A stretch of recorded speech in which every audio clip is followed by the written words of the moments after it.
శ్రీరామనవమి ఎంతో పవిత్రమైన శక్తివంతమైన రోజు. ఈ రోజు ఈ ఒక్క ఆకును తింటే మీ ఇంట్లో సకల శుభాలు కలుగుతాయి.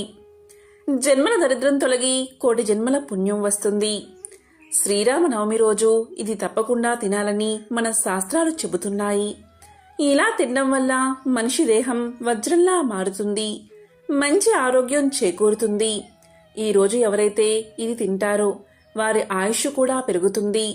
మరి శ్రీరామనవమి రోజు తప్పకుండా ఏం తినాలో ఇప్పుడు ఈ వీడియోలో తెలుసుకుందాం. శ్రీరామనవమి హిందువులకు అతి ముఖ్యమైన పెద్ద పండుగ.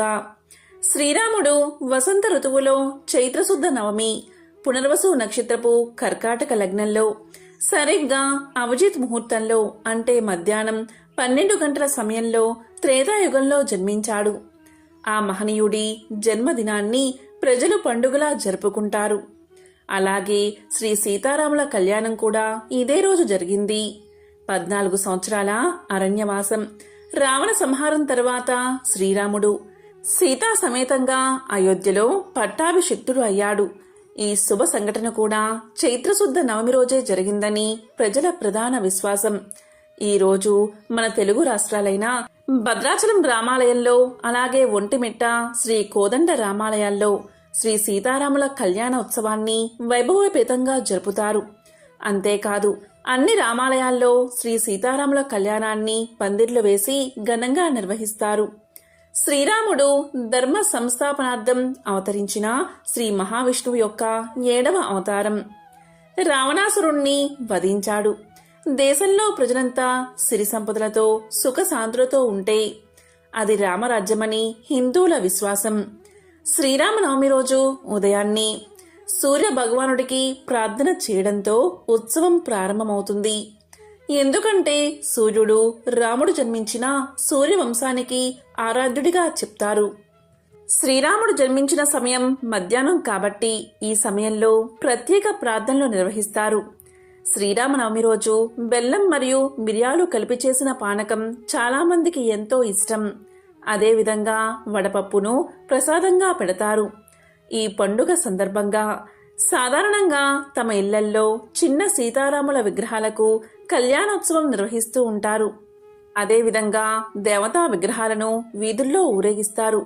ఇక ఈ రోజు ఎవరైతే ఉదయం సాయంత్రం స్నానం చేసే నీటిలో ఆ శ్రీరాముడికి ఎంతో ఇష్టమైన 5 తులసి ఆకులు వేసుకుని స్నానం చేస్తారో వారి ఒంట్లోని దోషాలు, పాపాలు, దరిద్రం ఆ నీటి ద్వారా తుడిచి పెట్టుకుపోతుంది. అత్యంత దివ్యశక్తి మీకు వస్తుంది. ఆ శక్తితో దేన్నైనా మీరు సాధించగలరు. మీ ఒంట్లోని వ్యాధులన్నీ నయమవుతాయి. మానసిక ధైర్యం వస్తుంది. ఆ శ్రీరామచంద్రుడి దివ్య ఆశీస్సులతో పట్టిందల్లా బంగారమే అవుతుంది. శ్రీరామనవమి రోజు ప్రతి ఒక్కరూ కూడా కొన్ని తులసి ఆకులను రాములవారి ఫోటో ముందు ఉంచి ఆ తర్వాత ఆ తులసి ఆకులను ప్రసాదంగా స్వీకరించాలి. ఈ రోజు తులసి ఆకులు తినడం వల్ల శరీరానికి మంచి ఆరోగ్యం లభిస్తుంది. ఇలా చేస్తే 1 గంటలో మీ శరీరంలోని దోషాలన్నీ తొలగిపోతాయి. ఒంట్లో దరిద్రం మొత్తం తొలగిపోతుంది. శ్రీరామనవమి రోజు తులసి ఆకులను శ్రీరాముడి ఫోటో ముందు ఉంచి తినడం వల్ల అలా తిన్నవారికి ఆయుష్ వృద్ధవుతుంది. కాబట్టి శ్రీరామనవమి రోజు ప్రతి ఒక్కరూ కూడా తులసి ఆకులు తినండి. దీంతో పాటు శ్రీరామనవమి రోజు ప్రతి ఒక్కరూ కూడా వడపప్పు పానకాన్ని దైవం ముందు ఉంచి ప్రసాదంలా తీసుకోండి. శ్రీరామనవమికి వడపప్పు పానకం ఎంతో ముఖ్యమైనవి. ఇలా వడపప్పు పానకం ఈ రోజు తీసుకోవడం వెనుక ఒక పరమార్థం కూడా ఉంది. ఇది వేసవికాలం కాబట్టి వీటిని ప్రసాదంలా తీసుకోవడం వల్ల మనుషుల ఆరోగ్యం మెరుగుపడుతుందని మన పెద్దలు మాట. ఈ రెండు ఒక అద్భుత ఔషధంగా పనిచేసి మన శరీరాన్ని రక్షిస్తాయి. పానకం తయారీలో వాడే యాలకులు, మిరియాలు, బెల్లం వ్యాధి నిరోధక శక్తిని ఎంతగానో పెంచుతాయి. వైరస్, బ్యాక్టీరియాల వల్ల సంభవించే వ్యాధులు రాకుండా మన శరీరంలోని రక్షణ వ్యవస్థను పటిష్టం చేసి మన ఆరోగ్యాన్ని కాపాడతాయి. అందుకే పూర్వం నుంచి మన పెద్దలు శ్రీరామనవమి పండుగ రోజు ఇలా పానకం తాగాలని నియమం పెట్టారు. పూర్వం నుంచి ఈ రోజు ప్రతి ఇంట్లో పానకం చేసుకోవడం ఆనవాయితీ. పానకంలో వాడే మిరియాలు దగ్గు జలుబు రాకుండా మనల్ని కాపాడుతుంది. అంతేకాదు దంత సమస్యలు రాకుండా చేస్తుంది. గొంతు గరగరను తగ్గిస్తుంది. మిరియాలు మన శరీరంలో పేరుకుపోయిన కొవ్వును బయటకు పంపుతాయి. అంతేకాదు మిరియాలు మంచి యాంటీ ఆక్సిడెంట్స్. ఇందులో వైటమిన్ సి, కాల్షియం, ఎమినో ఆమ్లం, బీటా కెరోటిన్లు ఉంటాయి. ఈ పోషకాలు మన శరీరాన్ని ఎల్లవేళలా కాపాడతాయి. అదేవిధంగా పానకంలో ఉపయోగించే యాలకులు ఒక మంచి సుగంధ ద్రవ్యం. 4వ శతాబ్దంలో కౌటిల్యుడు రాసిన అర్థశాస్త్రంలో వీటి గురించి గొప్పగా వివరించడం జరిగింది. దాంట్లో యాలకులను సుగంధ ద్రవ్యాల రాణిగా పేర్కోవడం జరిగింది. అంతేకాదు ఆయుర్వేద గ్రంథాలైన చరక సంహిత, సుశ్రుత సంహిత వంటి గ్రంథాల్లో దీనిని మన శరీరానికి తీసుకోవడం వల్ల కలిగే అద్భుత ప్రయోజనాలు వివరించబడ్డాయి. యాలకులు దగ్గు జలుబును వెంటనే తగ్గిస్తుంది.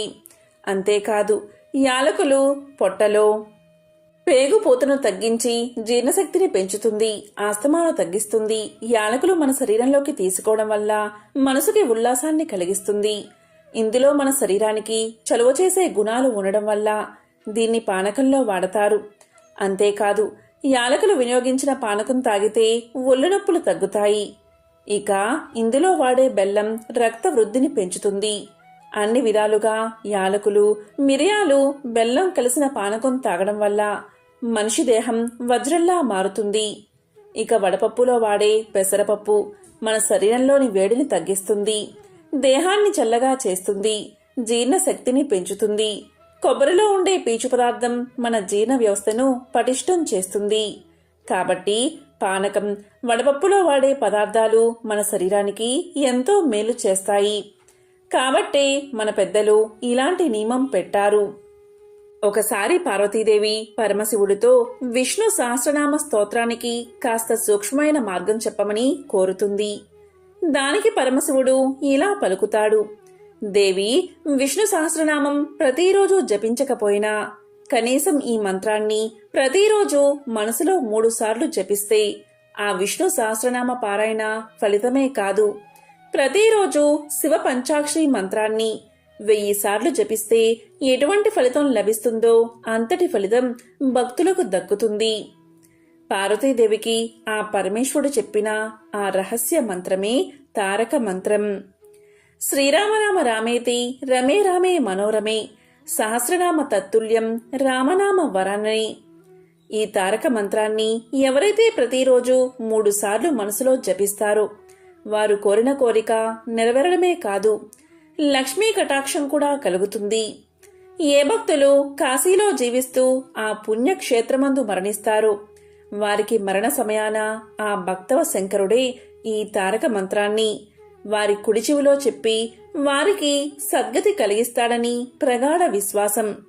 అంతేకాదు ఈ తారక మంత్రాన్ని ఎవరైతే 3 సార్లు జపిస్తారో వారి సమస్త పాపాలు కూడా అగ్నిలో పడిన దూది మాదిరి దహించుకుపోతాయి. ఈ శ్లోకాన్ని శ్రీరామనవమి రోజు 3 సార్లు చదివితే ఒక్క విష్ణు సహస్రనామ ఫలితమే కాదు, భక్తులకు శివ పంచాక్షరి మంత్రాన్ని 1000 సార్లు జపించినా ఫలితం దక్కుతుంది. మనం శ్రీరామనామాన్ని ఉచ్చరించేటప్పుడు రా అనగానే మన నోరు తెరుచుకుని మన లోపల ఉన్న పాపాలన్నీ బయటకు వెళ్ళిపోతాయి. ఆ రామనామ అగ్నిలో పడి దహించుకుపోతాయి. అలాగే మా అనే అక్షరం ఉచ్చరించేటప్పుడు మన పెదాలు మూసుకుపోతాయి. అంటే బయట మనకు కనిపించే ఆ పాపాలన్నీ తిరిగి మనలోకి ప్రవేశించలేవన్నమాట. అందువల్ల మానవులకు రామనామ స్మరణ జ్ఞానాన్ని, జన్మరాహిత్యాన్ని కలిగిస్తుంది. ఈరోజు వీధుల్లో పెద్ద పెద్ద పందిర్లు వేసి సీతారాముల కళ్యాణం చేస్తారు. అదేవిధంగా ప్రతి ఇంట్లో కూడా యథావిధిగా రాముణ్ణి పూజించి వడపప్పు, పానకం నైవేద్యం చేసి అందరికీ పంచుతారు. ఇటువంటి పవిత్రమైన రోజు రాముడి జన్మరహస్యం గురించి తెలుసుకుంటే జన్మల పాపాలు తొలగి 1,000,000 జన్మల పుణ్యం వస్తుంది. శ్రీరాముడి అనుగ్రహం కలుగుతుంది. కలియుగంలో ఒక కొడుకు అంటే రాముడిలా ఉండాలని ప్రతి తండ్రి కోరుకుంటారు. శిష్యుడంటే రాముడిలా ఉండాలని ప్రతి గురువు కోరుకుంటాడు. భర్త అంటే రాముడిలా ఉండాలని ప్రతి ఇల్లాలు కోరుకుంటుంది. అన్నదమ్ములంటే రామలక్ష్మణులా ఉండాలని ప్రతి తల్లిదండ్రులు, ప్రతి సమాజం రాజ్యమంటే రామరాజ్యంలా ఉండాలని ప్రతి పౌరుడు నేటికీ కోరుకుంటారు. అయోధ్యకు రాజైన దశరథునికి 3 భార్యలు. వారే కౌసల్య, సుమిత్ర, కైకేయి. ఆయనకు ఉన్న బాధంతా సంతానం గురించే. సంతానం లేకపోతే రాజ్యానికి వారసులు ఉండరని వశిష్ఠ మహాముని దశరథ మహారాజుకి పుత్ర కామేష్టి యాగం చేయమని సలహా ఇస్తాడు. అదేవిధంగా ఋషిశృంగ మహాముని యజ్ఞానికి నిర్వహించే బాధ్యత అప్పచెప్పమంటాడు. వెంటనే దశరథుడు ఆ ముని ఆశ్రమానికి వెళ్లి ఆ మహాముని తన వెంట అయోధ్యకు తీసుకువచ్చి యజ్ఞాన్ని నిర్వహిస్తాడు. యజ్ఞం పూర్తవుతుంది. ఆ యజ్ఞానికి తృప్తి చెందిన అగ్నిదేవుడు పాయసంతో నిండిన ఒక పాత్రను దశరథుడికి ఇచ్చి భార్యలకు ఇవ్వమన్నాడు. దశరథుడు అందులో సగభాగం మొదటి భార్య అయిన కౌసల్యకు, 2వ సగం చిన్న భార్య అయిన కైకేయికి ఇచ్చాడు. వారిద్దరూ వారి వాటాల్లో సగం మిగిల్చి 2వ భార్య అయిన సుమిత్రకు ఇచ్చారు. కొద్ది కాలానికే ఆ 3 గర్భాన్ని ధరించారు. చైత్రమాసం 9వ రోజైన నవమి రోజు మధ్యాహ్నం కౌసల్య రాముడికి జన్మనిచ్చింది. అలాగే కైకేయి భరతుడికి సుమిత్ర, లక్ష్మణ శత్రుఘ్నులకు జన్మను ఇచ్చారు. ఈ విధంగా రామ, లక్ష్మణ, భరత, శత్రుఘ్నులు అనే పేరుగల 4 కుమారులు జన్మించారు. శ్రీరాముడు ధర్మ సంస్థాపనార్థం అవతరించిన శ్రీ మహావిష్ణు యొక్క 7వ అవతారం. శ్రీరాముడు రావణుణ్ణి అంతమొందించడానికి అవతరించాడు. రావణాసురుడు అనే రాక్షసుడు బ్రహ్మ వల్ల వరాలు పొంది దేవతలను జయించి మునులను వేధిస్తూ ఉంటాడు. రావణుడికి దేవ, గంధర్వ, యక్ష, రాక్షసుల వల్ల చావులేదు. రావణాసుడి బాధలు పడలేక దేవతలు శ్రీ మహావిష్ణువును ప్రార్థించగా వారి ప్రార్థన మన్నించిన శ్రీ మహావిష్ణువు రావణాసురుణ్ణి హతం చేయడానికి నరుడై జన్మించాడు. శ్రీ మహావిష్ణువు రాముడిగా, ఆదిశేషుడు లక్ష్మణుడిగా, శంఖ చక్రాలు భర్త శత్రుఘ్నులుగా అవతరించారు. శ్రీ మహాలక్ష్మీదేవి సీతగా అయోనిజై జనక మహారాజు ఇంట పెరుగుతూ ఉంది. సీతా స్వయంవరంలో శ్రీరాముడు శివుడు విల్లు విరిచి సీతకు వరుడయ్యాడు. ఒకనాడు రావణుడు కపట నాటకం పన్ని సీతాదేవిని లంకకు తీసుకుపోయాడు. తరువాత శ్రీరాముడు వానర సైన్యంతో కలిసి లంకకు సముద్రంపై వారధి కట్టి రావణాసురుడిపై భీకర యుద్ధాన్ని చేశాడు. రాముడు సంధించిన బ్రహ్మాస్త్రం నిప్పులు చిమ్ముతూ రావణాసుడి గుండెల్లో చీల్చి సంహరించింది. దాంతో దేవతలంతా సంతోషించారు. తరువాత సీతాదేవి అగ్నిలో ప్రవేశించి తన ధర్మాన్ని లోకానికి నిరూపించింది. ఈ విధంగా సీతారామ లక్ష్మణులు సపరివారంగా అయోధ్యకు తిరిగి వచ్చారు. ఈ రోజే వైభవపేతంగా సీతారాముల పట్టాభిషేకం జరిగింది. శ్రీరామనవమి రోజు ఈ పురాణ వృత్తాంతాన్ని విన్నా, చదివినా, చెప్పినా జన్మల పాపాలు తొలగి 1,000,000 జన్మల పుణ్యం వస్తుంది.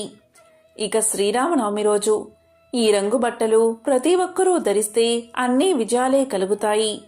మరి ఏ రంగు బట్టలు ధరించాలి అంటే అదే పసుపు రంగు. పసుపు రంగులో ఉండే దుస్తులు ఈరోజు ధరిస్తే అంతా శుభమే కలుగుతుంది. అష్టైశ్వర్యాలు, భోగభాగ్యాలు కలుగుతాయి. పట్టిందల్లా బంగారమే అవుతుంది. ఇక శ్రీరాముడు జన్మించిన ఈ రోజు ఇలా పసుపు రంగు దుస్తులు ధరిస్తే ఎంతో శుభప్రదం.